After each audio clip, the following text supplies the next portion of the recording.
নমস্কার বন্ধুরা, মিমিস কিচেনে আপনাদেরকে স্বাগত জানাই। আজ আমি কাঁচকলার একটা অন্যরকম রেসিপি বানাবো। কাঁচকলার কোপ্তা তো আপনারা খেয়েছেন, এটা একটু আলাদা, যদিও এগুলো সবই আগেকার রান্না।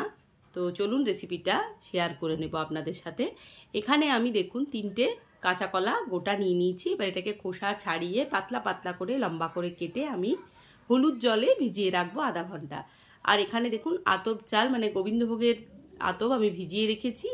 এই যে কাঁচকলাগুলোকে আমার কাটা হয়ে গেছে, আমি হলুদ জলে কিন্তু আধা ঘন্টা ভিজিয়ে রেখেছিলাম, কারণ কাঁচকলাটা কষ্টা ভাব থাকে, সেটা দূর করার জন্য। এরপর আমি দিয়ে দিলাম ওর মধ্যে আদা রসুন বাটা,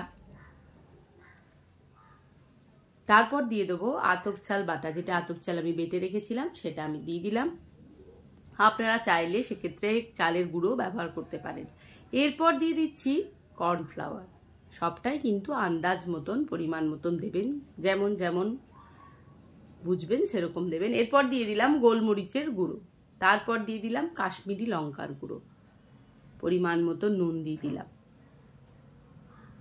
এরপর দিয়ে দিচ্ছি পাতিলেবুর রস। আপনারা চাইলে সেক্ষেত্রে ভিনিগারও ব্যবহার করতে পারেন, আমি কিন্তু পাতিলেবুর রস দিয়েছি। এবার হাত দিয়ে ভালো করে মাখিয়ে নিতে হবে।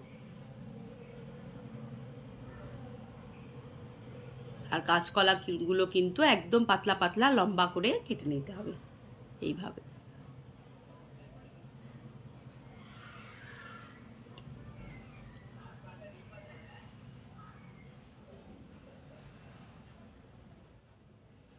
ব্যাস মাখানো হয়ে গেছে। এবার কড়াই বসিয়ে দিয়েছি। রান্নাটা কিন্তু আমি সর্ষের তেলেই করব। কড়াইয়ের মধ্যে দিয়ে দিলাম বেশ খানিকটা পরিমাণে সর্ষের তেল। তেলটা গরম হয়ে গেছে, এবার ওর মধ্যে এক এক করে কাঁচকলাগুলো আমি ভেজে নিচ্ছি। এগুলো চাইলে আপনারা ফ্রাই হিসাবেও ডালের সাথে খেতে পারেন, ভীষণ টেস্টি খেতে লাগে। এমনি তো সাধারণত কাঁচকলা অনেকেই খেতে চায় না, তো এইভাবে ভেজে দিলে কিন্তু বাচ্চা বড় সবাই কিন্তু খেয়ে নিতে পারে, একদম আনন্দ করে খেয়ে নেবে আর কি।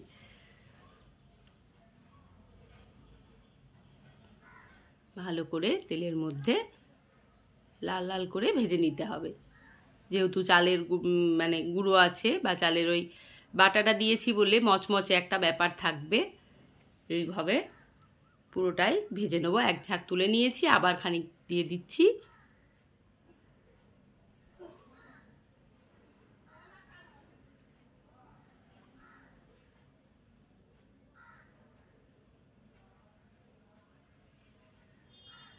এইভাবে বাকিটাও সব দিয়ে দিচ্ছি আমি।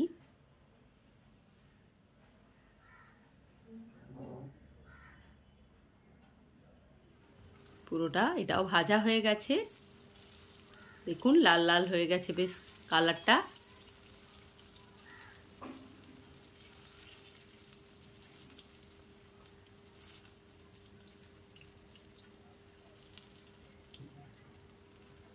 এরপর আমি তুলে নেব। কড়াইয়ের মধ্যে দিয়ে দিচ্ছি গোটা জিরে ফোড়নে,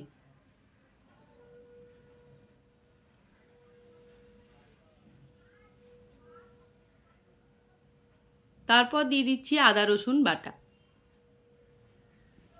এবার খুন্তি দিয়ে ভালো করে নাড়িয়ে নিচ্ছি।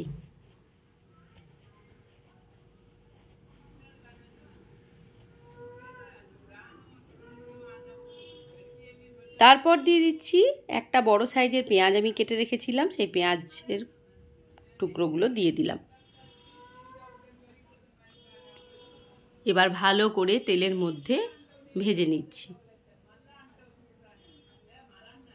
দিয়ে দিচ্ছি পরিমাণ মতো নুন।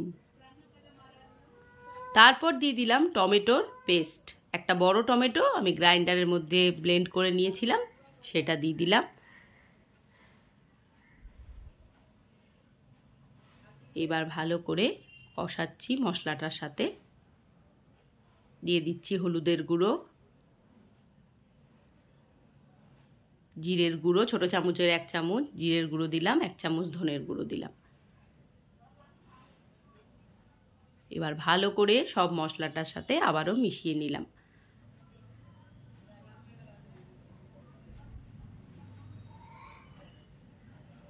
দিয়ে দিলাম কাশ্মীরি লঙ্কার গুঁড়ো, কালারের জন্য, কেউ না চাইলে না দিতেও পারেন। এবার ভালো করে মশলাটাকে কিন্তু আমি কষিয়ে নিচ্ছি যাতে কোনো রকম কাঁচা গন্ধ না থাকে। এবার জল দিয়ে দিলাম, মশলাটা কষানো হয়ে গেছে।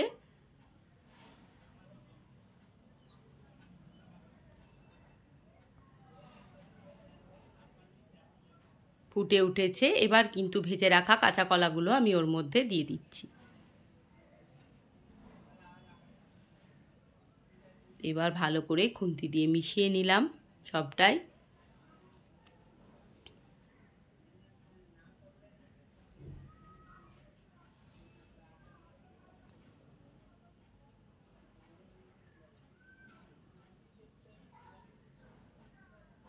একটু ফুটে উঠেছে, তখন আমি দিয়ে দিলাম কয়েকটা কাঁচা লঙ্কা, জাস্ট গন্ধের জন্য।